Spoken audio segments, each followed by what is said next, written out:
Boa noite, bem-vindo ao seu podcast favorito, Sala VIP. Que bom que você está aqui. Aproveite essa oportunidade, esse momento, para poder compartilhar esse programa de hoje. Então pega aí a sua lista aí de amigos, familiares e já é inscrito no nosso canal, se inscreve aí porque vai ajudar o algoritmo que o YouTube usa para levar para outras pessoas. Mas vamos lá, vamos ao nosso convidado de hoje, todo especial, diferente. Queremos convidar aqui, possa entrar e sentar aqui conosco, o pastor Samuel. Pastor, bem-vindo.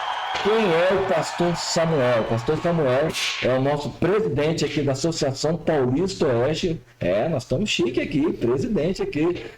Seu boa noite, pastor, para os nossos amigos que estão assistindo. Boa noite, amigo pastor Helder. Boa noite a todos que estão aí já conectados na Sala VIP. É uma alegria, uma satisfação para mim participar desse momento especial com vocês. Esse é o nosso 8º programa, é bem novo ainda, está dando os primeiros passos. Então, vamos lá, vamos ver, vamos participar e compartilhar. Lembrando que nós hoje estamos transmitindo por um canal diferente. Nós tivemos uma dificuldade aí, o canal anterior foi hackeado, mas nós estamos fazendo aqui, o importante é que você está aí assistindo conosco, ok? Pastor, vamos às perguntas, tá pronto aí? Pronto, são perguntas fáceis, moderadas, mas tem algumas que são chute na canela, tá? Então já vamos dizendo logo aí. Vamos em frente. Da onde o senhor nasceu? Como é que foi a sua infância?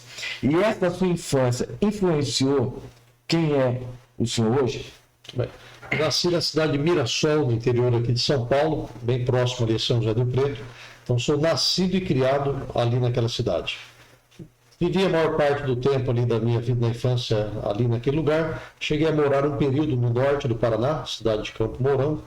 Mas basicamente eu posso dizer que a minha identidade é a cidade de Mirassol, onde eu nasci e vivi a maior parte da minha infância. Não tem como não reconhecer que a vida da gente, a infância, ela tem um impacto muito grande. Aquilo que a gente é hoje é fruto do meio que a gente viveu, onde cresceu, se desenvolveu, das pessoas que estiveram ao redor. Então, obviamente, não tem como negar a influência da minha vida ali no interior, um pouquinho na roça, ali no sítio, depois na cidade. E o meio que eu vivi, as experiências que tive na infância, obviamente que marcaram minha vida e produziram a pessoa que eu sou hoje. O senhor colocou um ponto interessante aí. O senhor foi criado em Mirassol, mas o senhor falou sítio aí. Então teve um período da sua vida que foi mais rural do que urbano, é isso? Sim, alguns anos da infância eu tive alegria, eu digo que é um privilégio que hoje muitos não têm ideia do que é isso, né? A vida hoje é mais urbana, mas eu pude, uma parte da infância pelo menos, viver na área rural. Meu pai tocava chácara, os avós viviam em sítios. Então deve ter muitas histórias aí. De café. Então a gente, garoto, eu estava ali trabalhando, rastelando os pés de café. De vez em quando vinha alguma cascavel junto, que a gente corria, né? Então às vezes o pai dizia assim, quando vem a cobra, corre. E a gente corria, quando o pai chegava para matar a cobra, ele nem sabia mais onde a cobra estava. Então teve que correr, né? Então depois, uma parte da infância assim foi boa junto à área rural, mas depois eu vim para a cidade e passei a viver na cidade e não voltei mais para a roça, para o sítio. Essa mudança do zona rural, urbana, uma cidade no interior, né, característica de Mirassol, ela te fez ser extrovertido ou introvertido? Como é que o senhor analisa hoje? Porque o senhor tem uma função que exige algo, mas o Samuel, tirando o pastor, se é que dá para tirar, a pessoa do Samuel, introvertido ou extrovertido? Eu sou mais introvertido, eu sou mais introspectivo. Eu acho que talvez isso não tem tanto a ver com se morou na cidade ou na roça, até porque quando eu saí da roça e vim para Mirassol, cidade pequena do interior, não sei nem se dá para dizer que eu tinha saído da roça. Não mudou muito, né? Então, mas é mais uma questão de personalidade. Eu sou de personalidade mais introvertida, então sou mais analítico. Então, depois a vida vai desenvolvendo, experiências que a gente vai tendo, e o próprio trabalho, a liderança que se exerce, o estudo. Então, eu me tornei uma pessoa mais comunicativa, de me expressar mais e brincar mais, mas por natureza eu sou uma pessoa mais fechada. Talvez pela própria criação, o contexto e a personalidade mesmo com a qual eu nasci. A gente sabe que dentro da Igreja Adventista, a área ministerial, não existe essa questão de querer alcançar sucesso profissionalmente. É um chamado que Deus faz. É claro que alguns vão para distrito, para escola, para evangelismo, para administração, essas coisas mais. E a gente sabe, querendo ou não, na mentalidade da membresia da igreja, parece que o senhor está no patamar mais alto da associação, que é a presidência. A gente queria... Por que eu estou falando isso? Qual é o segredo? Existe uma rotina? Não estou falando que eu sou algumas coisas, que não é o que eu falei no começo. Não é uma busca que a gente faz, é algo que Deus nos coloca, a função que Deus coloca. Mas qual é a sua rotina para que você possa ser visto, ter sido visto? Qual é a rotina para que Deus tivesse dado a capacidade? Qual foi a rotina que você tem na sua vida? Bom, eu sou uma pessoa muito apaixonada pelo que faço. Então, já na minha vida juvenil, quando eu conheci a igreja, 8 anos e meio de idade, então eu ali me apaixonei por Jesus, pela igreja, e ali eu tomei a decisão, senti o chamado de ser pastor. Então, quando eu fui fazer teologia, eu fui fazer teologia pensando exclusivamente em ser pastor. E eu hoje defendo muito isso. A pessoa que é chamada, ele tem que ser chamado para ser pastor, não importa onde e não importa a função. Então, você é pastor, antes de ser distrital, você é pastor. Antes de ser evangelista, é pastor, antes de ser professor do seminário, ou de uma capelania de uma escola, ou de um hospital, antes de ser um administrador, um departamental, pastor. Então, eu sou apaixonado por ser pastor. Eu gosto de gente, de lidar com pessoas, apaixonado pela igreja. Então, desde o primeiro momento, quando eu me tornei e realizei o sonho de ser pastor, fui chamado para ser pastor, independente da função que a igreja estava me dando, independente do local onde a igreja estava designando para que eu trabalhasse, eu sempre trabalhei com muita paixão, muita entrega. E eu também, uma outra frase que eu uso com certa frequência, eu creio que o esforço supera o talento. Então, eu não me acho uma pessoa muito talentosa, não acho que eu estou na função que sou por ser uma pessoa muito talentosa, mas eu creio que Deus abençoa o trabalho, Deus abençoa o esforço, e eu sempre fui muito esforçado, muito trabalhador, muito dedicado, e sempre fiz tudo com muita paixão, muita entrega. Então, eu acho que isso fez com que Deus conduzisse aí um plano para a minha vida. Eu acho que Deus tem um plano, um ministério personalizado para cada um. Então, nunca planejei, nunca sonhei de estar ocupando a função que eu ocupo hoje, mas eu faço hoje do mesmo jeito que eu sempre fiz, em qualquer outra função, em qualquer lugar onde eu estive. Não mudou. Muito trabalho, muita oração, muita dedicação, fazer com paixão o que se faz. Dentro da vida profissional, em qualquer área, carpinteiro, professor, pastor, médico, tudo, existe a especialização. Mas a gente percebe que muitas vezes tem um escape, que nós chamamos de passatempo. Tem algum passatempo que o senhor gosta de fazer e poderia contar pra gente aí? Favorito, né? Porque pode ser que tenha vários, né? Eu não tenho muitos hobbies ou muitos passatempos. Eu, pela minha natureza, eu não fui uma pessoa que me dei bem no mundo dos esportes. Então, se ia ter um jogo ali de futebol, eu só era escolhido se faltava alguém. Se faltasse alguém. Tá voltando para completar, pastor Samuel. Então, nunca fui um craque no futebol, no vôlei. Então, não tenho muita habilidade com o corpo, habilidade sinestética. Eu não tenho essa... Então, eu nunca fui também, como muito cedo comecei a trabalhar, eu também não pude desenvolver isso. Porque uma coisa você diz, olha, poderia ter desenvolvido, mas eu não tive tempo. Desde muito cedo eu fui trabalhar fora, estudar à noite, e eu era muito aplicado aos estudos. Então, eu não desenvolvi hobbies no mundo esportivo. Eu, basicamente, poderia dizer que o meu principal hobby é a leitura. Para alguns dizem, mas ler faz parte da minha vida, da minha função até. Mas é o meu hobby, eu gosto muito de ler. Fora isso, meu hobby é estar junto da minha esposa, meu filho, algum passeio. Então, eu não sou uma pessoa de... Então, você gosta de estar buscando sempre livros diferentes, né? Sim. E estar junto com a família. E junto da família. Isso seria até quase como um escape seu. Eu tenho uma outra paixão que eu não tenho tempo praticamente para demandar para essa paixão da infância também, que é o mundo da aviação. Eu sou apaixonado pela aviação. Eu percebi isso na conversa que a gente teve mais cedo, você falando dos modelos e tal. Gosto muito do mundo da aviação. Então, quando garoto, se não fosse o chamado que Deus fez, meu sonho era ser piloto de avião. Olha. Então, é uma coisa que me distrai, que eu gosto. Então, já tive algum aeromodelo, eu gosto dessas coisas assim do mundo aeronáutico, mas não é uma coisa que... E era mais ou menos isso que eu ia perguntar agora, acho que já quase que respondeu um pouco, se você, no momento, sentiu chamado por Deus para ser pastor, né? Mas na infância, era o que você queria ser? Não, porque na infância eu não conhecia Deus. Na infância eu não conhecia igreja nenhuma. Então eu fui conhecer o Evangelho já com 8 anos e meio de idade. Então até ali, na minha casa, eu cresci em um lar que não tinha orientação religiosa. Meu pai, que já não vive mais, ele nunca permitiu religião em casa. Embora minha mãe seja de família católica, então eu acabei tendo uma experiência com a igreja católica. Fui até batizado a contragosto do meu pai quando recém-nascido. Então os meus avós meus avós não vivem mais, mas eles eram de orientação religiosa católica. Mas quando a minha mãe se casou com o meu pai, em casa não se falava de igreja, não se falava de Bíblia, não tinha oração, não tinha reza. Então, durante uma boa parte da minha infância, eu não sabia o que era ser crente ou católico. Não tinha nenhuma ideia religiosa.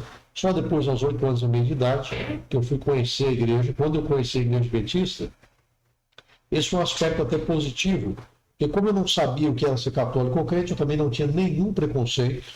E quando conheci a igreja, eu conheci a Deus, e ali despertou, então, para um chamado para o ministério, digamos assim. Mas antes disso, tinha algo no coração de querer ser alguma coisa?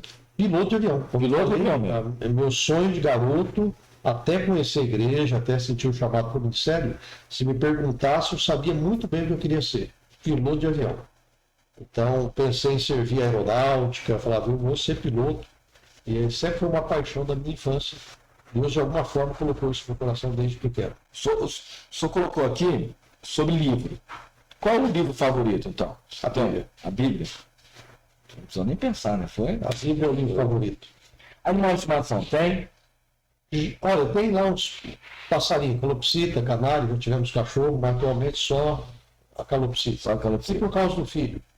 Eu gosto de animalzinho, gosto de cachorro, gosto de peixe. Então, aliás, se fosse escolher para que eu tivesse em casa, seria mais o peixe. Eu acho que eu sou encantado pelo mundo dos peixes, dos rios, do mar. E eu acho que dá menos trabalho. Como eu tenho uma vida muito agitada, viajo muito, então ter um animalzinho em casa é um desafio muito grande. Mas então lá em casa ainda tem um casal de calopsita e um canário. E se o senhor tivesse que descrever como animal, então? Que animal você gostaria de ser? Seria um peixe, um calopsita? Eu me identifico mais com o peixe. Com o peixe, né? Então, a calopsita, meu filho sempre quis ter pássaro, né? Eu acho que o animal extraordinário, se você falar assim de animal que eu acho lindo, eu gosto de cavalo, eu acho um animal lindo, forte, então, sou apaixonado por cavalo. Então, eu mencionei aí cachorro, acho cachorro outro animal incrível, né? Eu gosto muito de cachorro. Mas eu falei o peixe porque a beleza do peixe, a beleza do fundo do mar. Então. Algo mais desconhecido, talvez? Então eu acho encantador do peixinho, eu gosto muito de aquário. Então...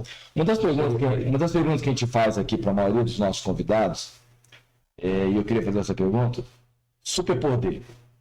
Se você tivesse hoje a oportunidade de ganhar um superpoder, qual o superpoder que você gostaria de ter?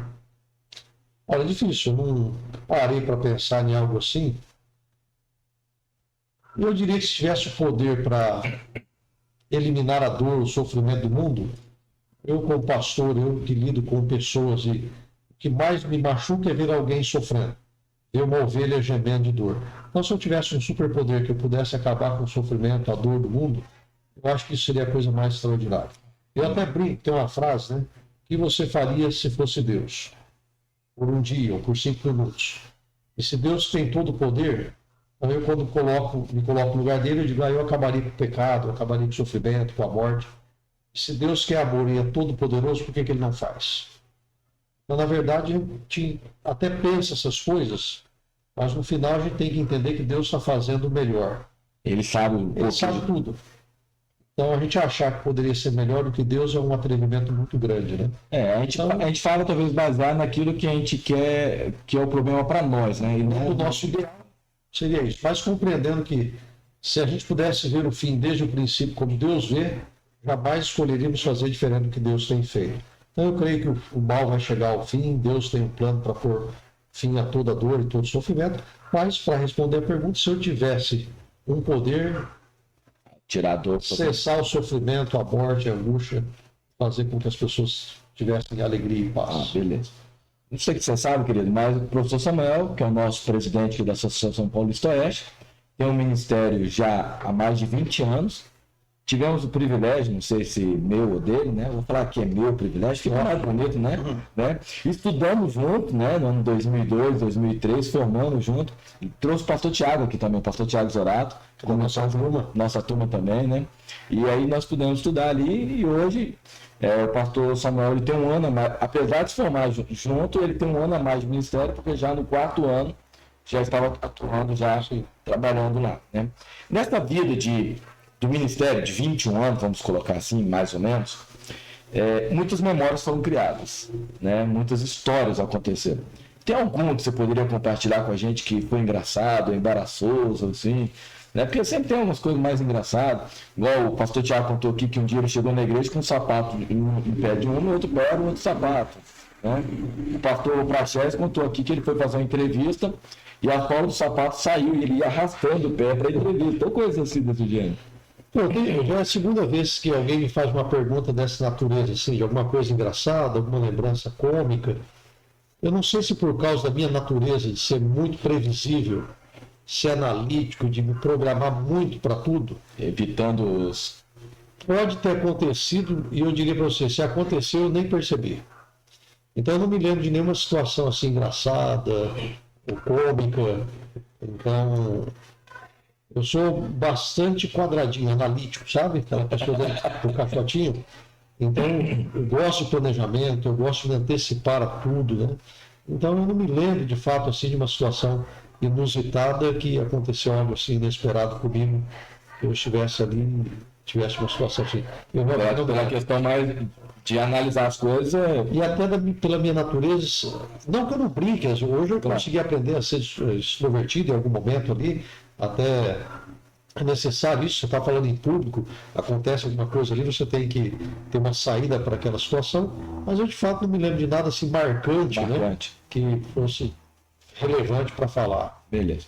Temos essa primeira parte aqui de perguntas mais assim sobre ele, vamos perguntar agora algumas questões, talvez assim, mais pessoais da vida, né? Desafios, a vida nos coloca desafio. Hoje você poderia, assim, descrever qual é o maior desafio que você tem hoje para a sua vida? Como pai, como pastor, como esposo, como cidadão? Meu maior desafio hoje é dedicar mais tempo para cuidar da minha saúde. Como eu falei para você, que eu não tenho muita habilidade no esporte, eu nunca me dediquei, então eu sinto que é um desafio, eu preciso cuidar mais da saúde, eu precisaria desenvolver uma prática esportiva. Eu faço de maneira muito irregular. Então lá, durante um momento, frequenta lá a academia 1 mês, 2 e não vai mais. Então, esporte eu tenho dificuldade de me aprimorar em alguma coisa dessa natureza. Então hoje o grande desafio que eu tenho para mim, pessoal, é dedicar um pouquinho mais de tempo, cuidar mais da saúde, praticar um esporte ou um exercício físico, pelo menos uma caminhada, alguma coisa eu faço, mas com muita irregularidade.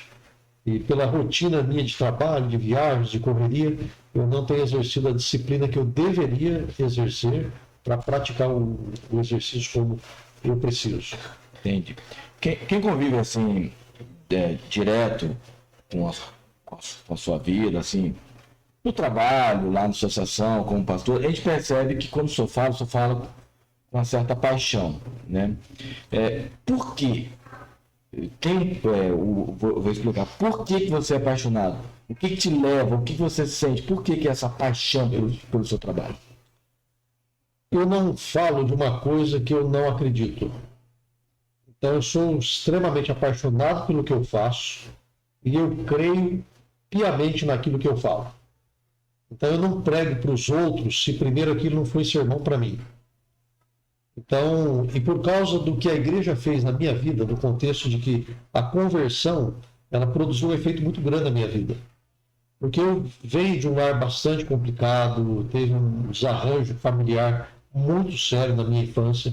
Naquele período em que eu conheci a igreja, com 8 anos e meio de idade, eu já estava sem o pai em casa. Então, eu vivia o drama de ser órfão de pai vivo. Minha mãe ficou sozinha com 3 filhos pequenos. Então, eu vivia angústias muito grandes na minha infância. Então, eu vivi o drama de crescer sem pai em casa. Então, e a circunstância pela qual eu fiquei sem o pai é muito dramática. Eu não tenho nenhuma dificuldade de falar isso para quem nos assiste aqui. Meu pai já não vive mais, inclusive, já é falecido há 8 anos. Então, o meu pai foi preso, meu pai se tornou um criminoso, foi condenado. Então, eu venho de um lar destruído por uma situação muito, muito dramática. E daquela circunstância de um garoto pobre, sem pai, julgado pela sociedade, inclusive, porque diz assim, ó, filho de peixe, peixinho é, se o pai é assim, o filho vai ser também. Então, eu vivi esses dramas da infância pobre e de uma família arruinada, destruída pelo pecado. E até de pensar que a minha vida não tinha perspectiva. Porque o que você vai esperar de um garoto pobre, uma mãe que fica sozinha com 3 filhos pequenos para criar, o pai na prisão? E foi nessa altura mais dramática da minha vida que eu conheci o Evangelho. E eu conheci a Deus, e Deus me devolveu alegria e paz. E Deus me deu sentido para viver. No momento que eu pensava em não viver mais. Porque a vida tinha perdido sentido, não tinha propósito. Então, quando eu conheci o Evangelho, conheci a igreja, Deus me deu alegria, Deus me deu sentido.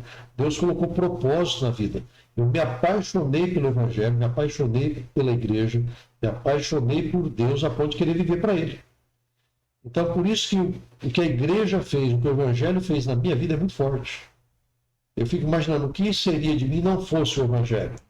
O que seria de mim não fosse a igreja que eu conheci e que me encaminhou. Então, o pai que eu sou hoje, eu procurei ser um bom pai, eu tenho um filho apenas e procurei ser o melhor, ainda que imperfeito como somos, mas eu aprendi a ser pai não com a figura paterna que eu tive. Eu tive um pai muito duro, um pai que depois se tornou um pai ausente. Então, eu aprendi a ser pai com a Bíblia, eu aprendi a ser pai na igreja, ouvindo sermões sobre família. Eu não aprendi a ser um bom esposo também com o meu pai. Eu aprendi a ser um bom esposo lendo a Bíblia, escutando sermões na igreja, ouvindo e vendo pessoas da igreja que eram bons maridos, bons cônjuges. Então, na igreja eu tive a minha referência de vida, dos líderes, dos pastores. Então, na igreja eu fui educado, na igreja eu desenvolvi o apreço pela leitura, pelos livros. Então, eu tenho uma igreja. A transformação completa, né? Exatamente. Então, como que eu não vou defender, como eu não vou falar com paixão desse evangelho que foi tão poderoso, tão impactante na minha vida? Então, quando eu prego, quando eu falo, eu estou falando daquilo que eu creio, porque fez toda a diferença na minha vida. Então, por isso que eu falo mesmo, prego e me emociono muitas vezes, porque eu devo o que eu sou, a minha vida, a minha família, então a minha esposa, meu filho, o lar feliz que eu tenho e a realização de vida que eu tenho, eu devo ao Evangelho e devo à igreja. Então, vou aproveitar e fazer 2 perguntas em uma, baseado no relato que o senhor colocou agora. Fala para os nossos amigos, pode ser para a câmera de cá, quem é a sua família, já que você falou do filho e tal. Apresenta aí o seu esposo e depois de apresentar, responde. Na vida a gente tem muitas pessoas que influenciam na nossa vida. Você poderia descrever, talvez, ou contabilizar quem foi que mais te influenciou na sua vida? Okay. Bom, eu sou casado com a Cidalina Borges Pereira Bento. A minha esposa é 2ª geração de adventista. Ela já tinha mãe adventista, o pai veio um pouco depois. Então, ela também é natural de Mirassol, nascida e criada ali em Mirassol. Nós nos conhecemos desde os 9 anos de idade, quando eu vim para a igreja de Mirassol, e fomos começar a morar ali perto dos 18 anos, e namoramos 4 anos e 7 meses, e aí nos casamos, tivemos um filho que hoje tem 19 anos, agora em agosto desse ano fará 20 anos. Nosso filho estuda lá no NASP, Engenheiro Coelho, o Centro Universitário da Igreja Adventista. Ele cursa o 2º ano atualmente lá de teologia e também o curso de jornalismo, né? Então, essa é a minha família. Então, meu filho, pode-se dizer, 3ª geração na igreja, né? Eu, da minha família, do meu lado, sou a provavelmente segunda de pastor, né? E 2ª de pastor, né? Então, a minha mãe depois também, quando eu vim para a igreja, minha mãe veio, e hoje a minha mãe também é adventista, eu tenho a alegria de ter a minha mãe na igreja. Os meus irmãos não estão na igreja. Olha, muitas pessoas tiveram influência, alguns no primeiro momento, quando garoto, ainda lá na igreja de Mirassol. Então, ali eu tive o irmão Jairo, que foi quem estudou a Bíblia comigo, teve uma influência. Depois o Cleomar, que foi um outro irmão que me abraçou, eu não tinha pai. De sábado eles me levavam para a casa dele para almoçar, ele, a Marili. Depois eu tive um outro irmão muito querido, está lá na igreja até hoje, o irmão Paulo Cesário. O Jairo que é Cesário. O Paulo foi a pessoa que pela primeira vez me colocou para pregar na igreja. Olha. Ele me ajudou a fazer o primeiro sermão. Então, são pessoas que tiveram um impacto, uma influência grande na minha vida no início ainda da igreja de Mirassol. Depois, quando eu fui para o seminário fazer teologia, além da influência dos professores, obviamente que é muito forte, eu tive um pastor, o pastor Paulo Cortiço, que também influenciou bastante. Ele foi, inclusive, fundamental para que eu ficasse naquela área de publicações, reportagem, que é um trabalho bem específico da igreja, de missionários que vendem literatura da igreja. E o pastor Paulo, como eu, para poder estudar, eu dependi muito da reportagem, o pastor Paulo influenciou muito a minha vida como comportor, depois como líder. Ele me chamou para liderar, Paulo Cortiço. Eu não queria ser líder, foi por influência dele que eu acabei me tornando um líder. E até o fato de, quando eu me formei, ter atuado nessa área por muitos anos, tinha muito que ver com a influência do pastor Paulo Cortiço. E depois, ao longo do tempo, como pastor, aí, amigos muito queridos, eu fiz pelo menos 2 grandes amigos e irmãos que me influenciaram muito como pastor, que é o pastor Marco Aurélio, da União Central Brasileira, que é um líder de publicações, é um amigo e irmão. Pastor Larroca, que desde a época da faculdade também nos tornamos muito próximos. O pastor Larroca, que hoje é o presidente da Associação Paulistana, é como a Bíblia diz que é amigo mais chegado que o irmão. Ele é um desses. E resumindo assim, dessas influências, alguém que sempre esteve junto comigo, que liderou a igreja, liderou o Clube de Desbravadores, e que depois comportou comigo, depois se tornou pastor. Então, um amigo e irmão que eu tenho também é o Flávio, o pastor Flávio, que hoje é pastor também aqui no nosso território, lá do Alto da Boa Vista. Acabamos nos tornando parentes por circunstância. Olha só. Se é que cunhado, já dizem que cunhado não é parente, não é cunhado mesmo. Mas ele é casado com a irmã da minha esposa, somos cunhados. Então, mas o Flávio, né, é um amigo, assim, antes da gente namorar as irmãs, a gente já liderava junto a igreja, o clube, fomos anciãos juntos. E Deus deu a alegria de uma amizade lá da vida juvenil que perdura até hoje. Então, eu conheci o Flávio, eu tinha ali os meus 11 anos, mais ou menos, 12. Então, já são aí uns 35 anos de amizade, de uma vida que um influenciou o outro, né? E junto a gente tinha o sonho de ser pastor. Eu acabei indo primeiro para o seminário, ele foi depois. Eu acabei influenciando e ajudando para que ele fosse, inclusive, né? Mas hoje é um amigo de uma vida. Então, são as pessoas que talvez que mais de perto exerceram influência na minha vida. Uma pergunta para a gente terminar o primeiro bloco, depois a gente volta para o segundo aqui, com mais algumas perguntas, e para o ping-pong, que é a nossa atividade esportiva, do jeito que você gosta. A atividade esportiva é sem praticar esporte. Apesar que tem que cuidar mais da saúde, né? É aberta, né? Vamos lá. Tem Pastor Samuel, presidente. Quem é ou o que faz que você percebe que as pessoas não te entendem? É uma pergunta mais profunda, porque assim, as pessoas são fáceis de analisar a gente, mas muitas vezes analisam diferente daquilo que a gente realmente percebe, os nossos propósitos, quem nós somos. O que é que as pessoas não entendem no Pastor Samuel? Bom, eu procuro fazer o máximo para que as pessoas me compreendam ou compreendam o trabalho que eu realizo. Eu costumo dizer que tudo aquilo que a mente não entende, ela combate. Então, tentar fazer-se compreensível é uma coisa que o líder precisa. Então, eu tento ser claro, transparente, mostrar para onde estou indo, o que a gente pensa. Então, isso é uma característica minha, transparência, clareza. Ainda assim, a função faz com que tenha coisas que você faz que não vai ser compreendida. Isso é da natureza da liderança. E isso acontece por uma razão muito simples. Cada um enxerga a partir do seu ponto de vista. Ou, como eu diria, a vista do seu ponto. Então, a pessoa vai te analisar e vai te julgar a partir do ângulo em que ele está e o que ele consegue ver. E você que está liderando, que está mais acima e que tem uma visão privilegiada, você vai tomar uma decisão com base em informações mais completas, você sabe mais. Então, e aquela pessoa que não está vendo o todo, ela não vai compreender 100%. É o mesmo que acontece com Deus em relação a gente.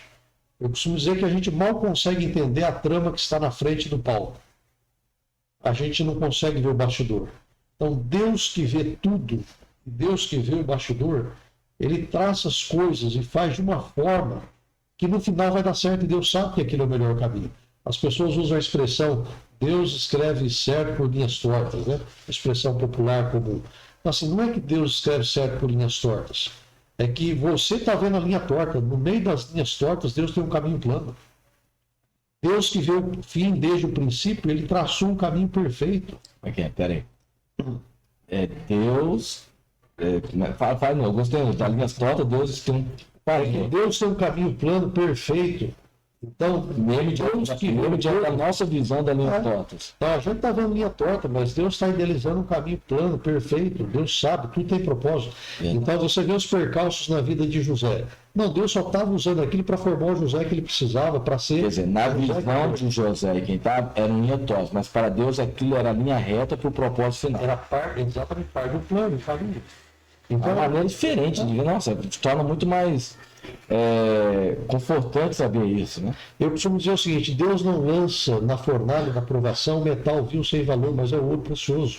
E quanto mais ouro, quanto mais valor tem, mais fogo, mais purifica para que brilhe mais. Então, assim, Deus não lança você numa dificuldade, numa prova sem propósito. Ou seja, então eu não estou entendendo, eu não sei o que está acontecendo. O caso de Jó, por exemplo, Deus sabia o que estava acontecendo. Havia um cenário amplo. Deus estava olhando algo complexo que envolvia um conflito cósmico. O Jó está ali e não sabia de nada. O que estava acontecendo com o Jó ali está acontecendo, por detrás, no pano de fundo, tem muito mais. Então, mas você que está ali embaixo só consegue ver o que está acontecendo ali.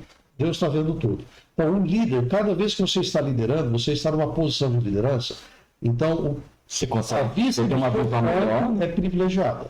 A vista do ponto em que você está, você consegue enxergar mais. E nem todo mundo está enxergando o que você está vendo. Então, por isso que você está pilotando um avião, por exemplo, já que eu gosto de aviação, então, quem está lá à frente, ele não pode medir ou decidir o que vai fazer com base na reação de quem está lá atrás. De quem está olhando pela janela e vendo chuva e raio. Quem está lá na frente sabe qual é o caminho. Vai ter turbulência, mas ele ainda sabe que aquele é o melhor caminho. E quem está lá atrás não sabe o porquê, como que está funcionando lá. Exatamente. Então, o líder vai ser incompreendido em algumas decisões, algumas situações que ocorrem, e nem tudo você também tem condição de explicar ou tornar claro. Eu falei que é importante ser transparente, ser claro, mas às vezes você resolve uma situação e você até para preservar alguém, você não abre tudo. As pessoas até compreenderiam se pudessem saber mais. Só que às vezes, dependendo do assunto, por uma questão até ética, você tem que preservar a pessoa. Então as pessoas não vão nem entender por que você tomou aquela decisão. Então a incompreensão faz parte da natureza de quem lidera. E você tem que saber lidar com isso também, não se abater com isso.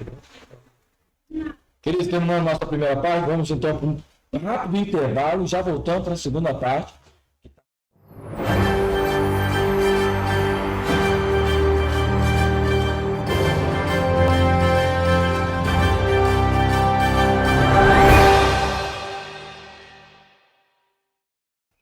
Voltamos aqui então no nosso segundo bloco, segunda parte aqui do nosso canal aqui do podcast Sala VIP. Você já compartilhou aí, já deu like, já se inscreveu no canal? Isso é importante para nós aí, tá bom? Lembrando que no último bloco nós vamos ter um estudo em Daniel. Pastor, vamos terminar essa parte da entrevista e vamos para o nosso ping-pong, né? Com 5 perguntinhas. Primeiro, se tivesse que mudar, o que você mudaria em si mesmo hoje se pudesse mudar? Olha, não é uma pergunta muito fácil de responder, né? É o que eu falei que é o chute na canela, né? A gente sempre tem coisa para mudar, para melhorar. Ninguém é tão bom que não possa ser melhor. Então, dentro até do aspecto que eu já falei, eu gostaria de ser uma pessoa que cuidasse melhor da minha saúde. Eu gostaria de ter mais tempo para fazer algumas coisas que, por exemplo, eu gosto muito, eu falei, gosto de ler, gosto de estudar. Hoje, pela correria do trabalho e as muitas viagens, eu acho que eu não tenho tido todo o tempo que eu gostaria para poder estudar. Não, mas eu não acho que tem muita coisa que eu gostaria de mudar, porque eu sou feliz com o que eu faço, sou feliz pela vida que eu tenho, Então não é muita coisa. Então, eu acho que eu teria que melhorar, como já mencionei, questão do cuidado do corpo, da saúde, tirar um pouquinho mais de tempo para mim, para que eu mesmo possa cuidar desses aspectos da vida. Quem sabe ter um pouquinho mais de tempo para estudar, para se aprofundar em temas que eu gosto de estudar e que às vezes acaba na correria não tendo tempo para isso. Né? Samuel, né? Pessoa de Samuel. Qual o maior medo? Olha, eu sou uma pessoa que eu sou tão, como eu disse, analítico, eu olho a vida de uma forma tão... Já passei por muitas situações difíceis na vida. Eu sou uma pessoa que não tenho praticamente medo nenhum. Não tenho medo da morte, eu não tenho medo... o que eu oro é que Deus me dê a graça de que eu nunca venha desonrar o meu Deus. Então, como a Bíblia diz, o que cuida estar em pé, que julga estar em pé, cuide que não caia. Então, meu maior medo é que eu pudesse desonrar o meu Deus, e isso é uma coisa que eu não quero jamais. Então, o meu sonho é permanecer fiel a Deus, como diz a palavra de Deus, ser fiel até a morte e dar-te a coroa da vida. O meu sonho é viver uma vida fiel a Deus até o dia que morrer, porque nem da morte eu tenho medo. Então, meu maior medo seria desonrar a Deus. Você colocou um momento aqui, dizendo que em alguns momentos teve que aprender a ser extrovertido pela necessidade, né? Você vê a diferença do Samuel infância, Samuel adolescente, do Samuel hoje, do pastor Samuel hoje? Sim, tem diferença porque, como eu falei, assim como as experiências da infância marcaram minha vida e produziram o que eu sou, a gente está sempre aprendendo, sendo influenciado e crescendo. Então, ao longo dos anos seguintes da minha vida, tirando aquele período da infância mais complexa que eu tive, eu continuei tendo pessoas boas que estiveram ao meu lado e me ajudaram a desenvolver. Uma delas é a minha esposa. Porque se por um lado eu sou uma pessoa fechada, introvertida, eu sou esse analítico, sistemático, né? A minha esposa é uma sanguínea, extrovertida. Então, a minha esposa ajudou muito nesse processo. O outro elemento aí que mudou muito a minha vida foi o meu filho. Um filho muda o jeito da gente viver, de pensar. E tanto que o meu filho, quando nasceu e quando garotinho assim, bem pequeno, hoje ele é bem comportado, mas eu tive um filho que era ligado aos 220, eu brincava que ele era movido a combustível de avião. Então, a querosene, né? O menino não parava. Então, eu tinha um filho extremamente hiperativo, elétrico, e eu que gostava das coisas tudo em ordem, tudo no lugar, não tinha hora para tudo. Aí o menino não tinha hora para dormir, eu queria dormir, o moleque não queria. Então, eu queria a casa tudo arrumadinho, aí o menino bagunçava. Eu me lembro um dia eu estudando a Bíblia, ele passou tão rápido lá e rasgou uma página da Bíblia, eu quase fiquei louco com aquilo. Na minha ignorância e da minha personalidade, então eu cheguei a ter vontade de bater no meu filho, ele era bem pequeno. Felizmente a minha esposa não permitiu que eu batesse naquele dia nele, eu estava virado. Hoje eu olho para aquela página da Bíblia rasgada e eu sinto vergonha de mim mesmo. E eu falo, como eu era ignorante, hoje eu sou menos. Então, o casamento, a minha esposa, com a natureza dela extrovertida, me ajudou muito a olhar para a vida com mais leveza. Eu ainda tenho muito da minha natureza. Claro. Então, eu desenvolvi, ainda tem muito para crescer nisso. O fato de ter o meu filho me ensinou a ter mais paciência, a olhar para a vida também com um pouco mais de alegria, de leveza. Então, o Samuel de hoje é um Samuel mais alegre, mais extrovertido, porque a família, o contexto desses anos foi me ensinando isso. E eu espero cada vez ir melhorando para no final não ser um velho ranzinza, chato, insuportável. Penúltima pergunta. Você tem lema de vida ou para a vida? Fazer melhor tudo aquilo que já se faz bem, porque nada é tão bom que não possa ser melhorado. Opa, então vamos falar de novo agora. Gostei da frase. Fala de novo, um pouco mais devagar. Vamos lá, Felipe. Fazer melhor tudo aquilo que já se faz bem, porque nada é tão bom que não possa ser melhorado. Então, última pergunta. Onde o senhor se vê daqui a alguns anos? Vamos limitar, 5 anos, por exemplo. Onde o senhor se vê daqui a 5 anos? Se vê onde está ou não? Eu me vejo servindo a Deus com a mesma alegria que eu sirvo hoje.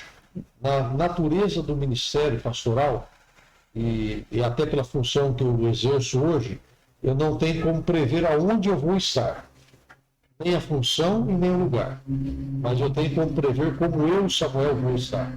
eu vou continuar feliz, apaixonado, trabalhando muito. Perfeito. Então, não importa onde, não importa no que eu esteja fazendo, eu vou continuar sendo feliz servindo Não a Deus. importa onde, mas como, né? Bom, então, você o que eu sou hoje, eu me vejo daqui 5 anos fazendo o mesmo, com a mesma paixão, com a mesma alegria, com a mesma entrega, daqui 5, 10 anos, até o dia que eu parar.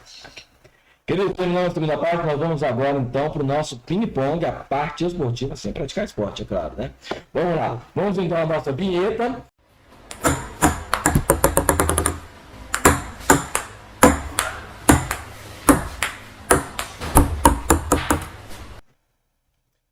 Voltamos aqui para o nosso ping-pong agora, nossa parte esportiva, sem praticar esporte, é claro, né? Pastor, nós vamos fazer o seguinte, eu vou falar a palavra, o senhor fica à vontade de falar uma outra palavra, ou uma frase, um pensamento, não tem pressa, palavras para que a gente possa entender através disso. Ok? Tem que ser o que pensa, hein? Temperatura, Eu gosto mais frio. acidente, Já vi muitos. cicatriz, Não tenho. alergia, Eu tenho rinite alérgica, muita. repulsa, Alguém que faça o mal para uma criança, para um animal, eu tenho repulsa. aqui eu lembrei de uma palavra que o senhor colocou aqui nos bastidores, né?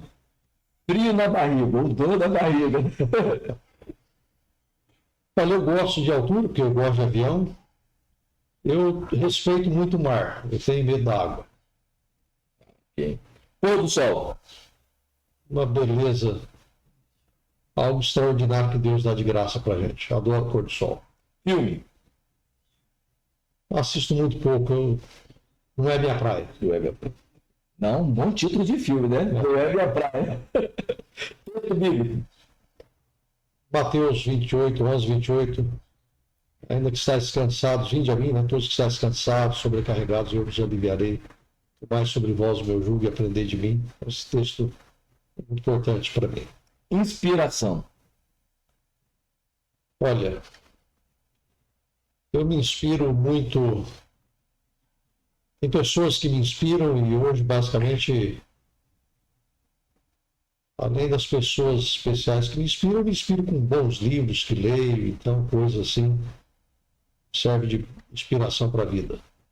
comida, Meu prato preferido é o prato cheio. Mas eu gosto muito de peixe, então, peixe é um dos meus pratos preferidos. eita, bebida, Eu gosto de água de coco e caldo de cana, sendo que o caldo de cana está na frente ainda. olha, sonho, Eu sonho em conhecer as terras bíblicas, que é um dos sonhos que eu tenho que ainda não realizei, poder viajar e conhecer as terras bíblicas. trabalho, Uma paixão, adoro trabalhar. decepção, Olha, eu tive decepção, poderia dizer, com a minha infância em relação ao que eu vivi com meu pai, tudo isso foi a maior decepção da minha vida, o que aconteceu e que provocou muita tristeza no meu lar, para minha mãe, para os irmãos. Então, talvez essa é a maior decepção que eu já tive. música, Eu gosto de boa música e sou péssimo com música, então eu não tenho um ouvido bom para música, sou desafinado até para bater palma. Mas eu gosto de boa música, de bons hinos, de música clássica, eu gosto de orquestra, eu gosto de boa música, entendi. mesmo que eu não tenha nenhuma habilidade musical, mas eu aprecio quem canta bem, quem canta bonito, afinado, e eu gosto demais. Medo, Como disse, sou uma pessoa que não tem medo nem da morte. personagem, Se for da Bíblia, eu gosto muito de personagens como Davi, gosto de João Batista, Paulo, então, seria por aí. qualidade, Honestidade, defeito, ser mentiroso. amigo, E o pastor Flávio Raimundo. viu, Flávio? Tá bem, hein?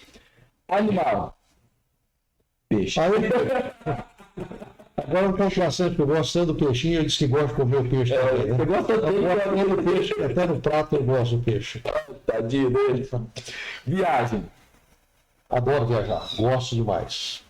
mágoa, Não tenho. mania, Mania. Bom, eu acho que minha esposa poderia responder melhor do que eu, né? As minhas manias, mas a mania minha. Nem todos têm resposta, hein? Quer tentar ou pode partir para outro? Olha, eu não lembro assim, de uma mania que eu tenho assim. Aliás, eu devo ter várias. Se eu falei, minha esposa vai saber. Acho que ela saberia dizer várias manias que eu tenho, né? Ela tá falando ali, nós temos mania, né? Mania, a gente não tem mania. Então, tá bom. Vai lá. Dinheiro. Necessário. Uma frase. Uma frase. De tantas falou, né? É de tantas, uma que de repente. O esforço supera o talento. Sentimento. Amor. Pastor. Minha vida. Eternidade. Quero estar lá. Mentira. Eu detesto. Segredo. Não tem. Trauma. Injustiça. Me incomoda. Deus. Tudo. Família. Minha família, para mim, é o meu porto seguro. Amor. Minha esposa e meu filho. Saudade. Saudade. Olha, talvez as boas lembranças da vida da infância, alguma saudade do tempo de garoto, do tempo Lá na zona rural, de brincar lá na roça, de correr da Cascavel. do tempo que brincava na rua ainda, né? Que jogava bola na rua e tal. E as últimas duas palavras, terminando aqui. Felicidade. Eu sou feliz, sou uma pessoa que tem felicidade. E lugar. Minha casa. Terminamos aqui então a nossa entrevista. Pastor Samuel, muito obrigado. Nossa, aprendi bastante coisa aqui. E eu queria que você olhasse aqui então para os nossos amigos que estão nos assistindo e dissesse as últimas palavras, né? O que o senhor pode dizer, aconselhar, as suas palavras finais aqui. E quero já então, depois da sua palavra, nós vamos encerrar. Já desde já agradecer e quem sabe a oportunidade de fazer aí um repeteco aí que foi muito bom. Bom, primeiro que são as últimas palavras desse podcast, porque eu quero continuar vivo depois que sair daqui. Não tem plano. Então, com palavras finais do podcast aqui, dizer que é um privilégio participar junto aqui. Eu espero que, de alguma maneira, as impressões daquilo que Deus fez e produziu na minha vida ao longo desses anos possa contribuir com você que nos assiste. E eu valorizo, como falei muito aqui, a transparência, a gente viver de fato, não como um personagem. Então, eu procuro viver com base naquilo que de fato eu creio, naquilo que eu prego. Então, a gente ser pessoas transparentes, honestas, pessoas que transmitem com a vida a verdade que prega. Então, eu espero, como pastor, poder ser alguém que tenha essa confiabilidade, autenticidade, porque a gente vive num mundo onde há muitos personagens, pessoas que ela vive escondida atrás de uma máscara. Eu nunca quero ser uma máscara, ou viver escondido atrás dela. Então, aquilo que eu procuro viver é aquilo que realmente eu creio. Então, a minha crença está alinhada com a minha vida, com a minha prática. E eu espero que você também seja alguém assim autêntico, verdadeiro, honesto, e que aquilo que você crê possa conduzir e dirigir a maneira como você vive. Então, que Deus, portanto, abençoe todos os ouvintes aí, os que assistem esse programa. Deus abençoe você, amigo pastor Helder, e todos os suas ovelhas, os seus seguidores, que sejam abençoados. Então, um abraço para todos que acompanham a Sala VIP. Terminamos então o nosso segundo bloco. Agora o terceiro bloco, após o nosso intervalo, nós teremos a parte espiritual. Permaneça aí, nós estamos estudando as profecias de Daniel e é importante também para você e para mim aprendermos um pouco mais. Muito obrigado, pastor Samuel. Obrigado. Até daqui a pouco no terceiro bloco.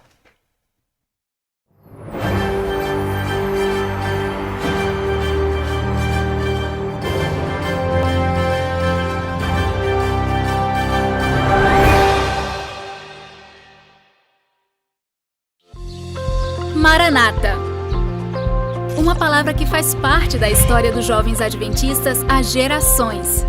Um lembrete constante do nosso papel no movimento profético, da nossa identidade e da nossa missão de amar, anunciar, apressar e aguardar a volta de Jesus. Estamos em uma espera ativa, por isso, em 2024, continuaremos servindo à igreja e ao nosso semelhante através dos projetos do Ministério Jovem, aguardando a volta de Jesus em modo on. Ao longo da história adventista, os jovens abraçaram Maranata como um lema, e em 2024 este será também o nosso tema, para seguirmos proclamando e vivendo a mensagem. Maranata, o Senhor logo vem.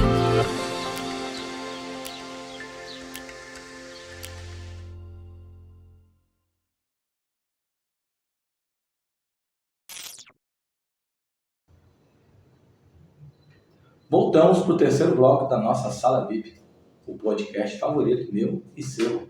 Que entrevista interessante. Pastor Samuel, que pérolas, que pensamentos, que vida. Cada entrevistado que vem aqui é uma história. Mas vamos à nossa terceira parte, que é o estudo em Daniel. Estamos estudando a cada dia, a cada podcast, nós estamos estudando um capítulo de Daniel. E hoje nós vamos estudar o capítulo 6 de Daniel. Eu estava aqui lendo a minha Bíblia e fala sobre, eu dei um título, Onde eu posso adorar a Deus? Você já parou para pensar onde é que você pode adorar a Deus? Por que eu falo isso? Porque a história do capítulo 6 é a história de Daniel na cova dos leões. E a adoração é uma necessidade humana. Você já prestou atenção como nós temos a necessidade de adorar? Muitos adoram animais, astros celestiais, muitos adoram pessoas, objetos e, é claro, adoram a Deus. Mas o que é adorar? Bem, não é a questão tanto do que é adorar, mas como é a adoração. A verdadeira adoração, ela tem que ser espontânea. Você adora de maneira espontânea ou é forçado a adorar a algo ou alguém? E principalmente, você está adorando ao Deus verdadeiro de maneira espontânea?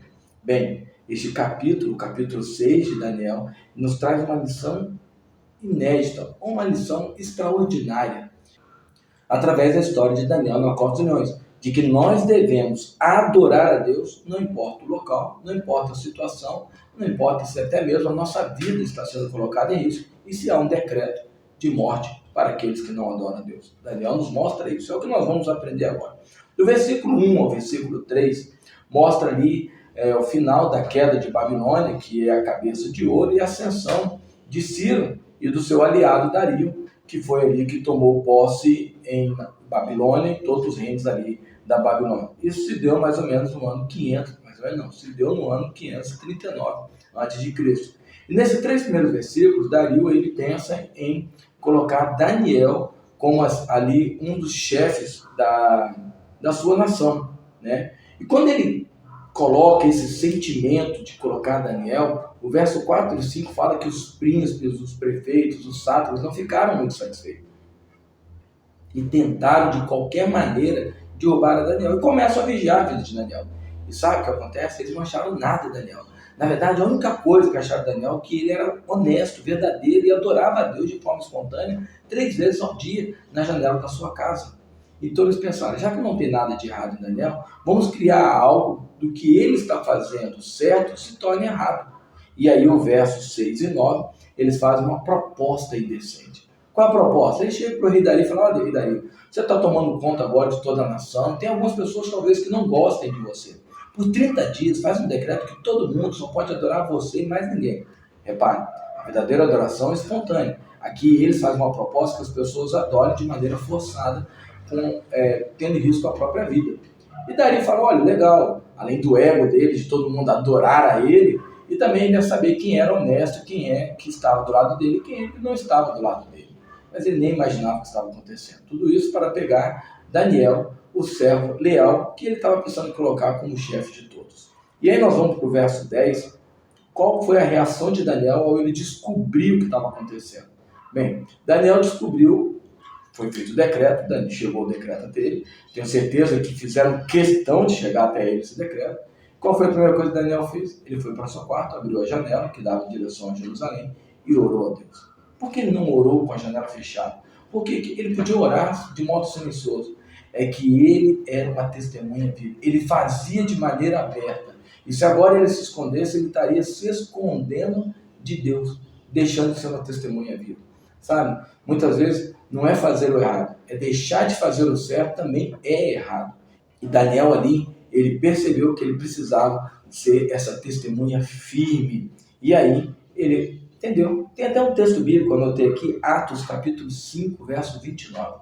Atos 5, 29. Antes importa obedecer a Deus que aos homens. Daniel entendeu que Deus acima de todas as coisas.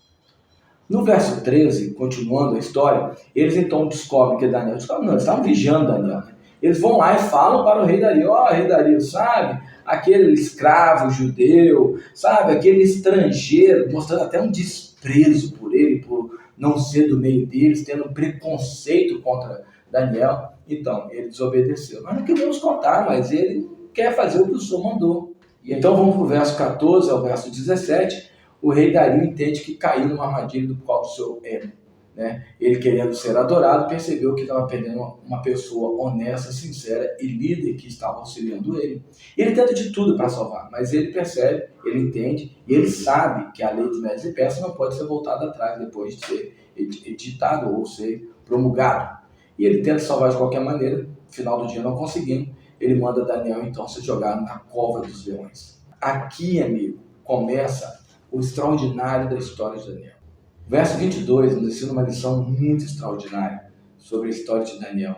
Deus não impediu de que ele fosse jogado nas covas dos leões, mas Deus o livrou da boca dos leões. Deus nunca vai impedir que os problemas recaiam sobre mim e sobre você, mas Ele vai nos livrar do mal, vai nos dar força para prosseguirmos e sermos fiéis a Ele. E naquela noite, o rei não dormiu, e chegando bem cedo, ele chegou para lá para saber o que tinha acontecido com Daniel. Daniel, teu Deus a quem tu serves te protegeu? E Daniel falou, Senhor, meu Deus achou em mim inocência e me protegeu. E naquele mesmo momento, Dario manda pegar as pessoas que o acusaram e levam, e antes que eles caiam no chão, juntamente com a sua esposa, seus filhos, eles são destroçados, porque mexeram com o servo de Deus. E aí, no verso 25 a 27, o rei Dario faz um decreto fazendo o verdadeiro reconhecimento de quem é Deus. O rei exulta, o rei faz um reconhecimento verdadeiro, dando a entender de que Daniel tinha explicado para ele quem era o Deus dele. Em outras palavras, Daniel pôde testemunhar do verdadeiro Deus para o rei Dario. O rei Dario conheceu, assim como Nabucodonosor, que nós vemos no capítulo 4 de Daniel, o rei Dario também teve a oportunidade de conhecer o verdadeiro Deus. E aí termina o verso 28, concluindo esse capítulo extraordinário. Eu aconselho a você ler com calma. Você vai pegar pérolas extraordinárias, né? Deus é justo e fez prosperar a Daniel e tudo o que ele fez. Daniel confiou em seu Deus. Não é à toa que o seu nome é Deus é o meu juiz. Já os seus acusadores, os príncipes, os prefeitos, os sátrapas, os governadores, eles confiaram nos seus deuses. Qual foi o fim deles? Vamos terminar com uma pergunta, com uma reflexão. O Deus que você e eu adoramos, o que Ele pode fazer por mim e por você? O Deus que você adora, o que Ele tem feito por você? Porque muitos problemas virão. Ele não vai impedir, mas Ele vai nos libertar. Confie no verdadeiro Deus, o adore de maneira espontânea. Que Deus te abençoe e Deus te guarde. Eu aguardo você daqui a 15 dias no nosso próximo podcast. Fique com Deus.